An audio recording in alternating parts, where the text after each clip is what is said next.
હું હસમુખભાઈ પટેલ, આણંદ જિલ્લા પંચાયત પ્રમુખ, આજ રોજ આદરણીય અને યશસ્વી આપણા વડાપ્રધાન નરેન્દ્ર મોદી સાહેબનો આભાર માનું છું કે તેઓના જે પણ નિર્ણયો છે અંત્યોદયના લોકોને સ્પર્શ કરે, છેવાડાના માનવીને સ્પર્શ કરે એવા જે નિર્ણયો ઘણા લીધા છે. જેમ કે આપણે આવકવેરામાં સ્લેબ ઓછો કર્યો છે. આ સિવાય હમણાં જ જે જીએસટી ઘટાડો કર્યો. જીએસટી ઘટાડાને કારણે બધી જ પ્રોડક્ટ એમાં ખૂબ સારો ભાવમાં ફેર પડવાથી આમ પ્રજાની ખરીદ શક્તિ વધશે, લોકો સારી ખરીદી કરી શકશે. એની સાથે સાથે સ્વદેશી ઉત્પાદન એટલે કે જે સ્વદેશ પોતાનું જે બનાવેલું છે એને જે મોદી સાહેબે દિવાળીના તહેવારોમાં ખરીદવાનું આહવાન કર્યું છે.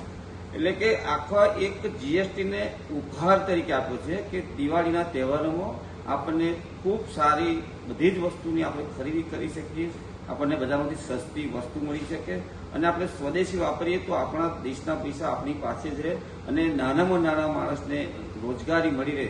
એની માટેનું જે ખૂબ અત્યંત સારો નિર્ણય કર્યો છે વડાપ્રધાન મોદી સાહેબે.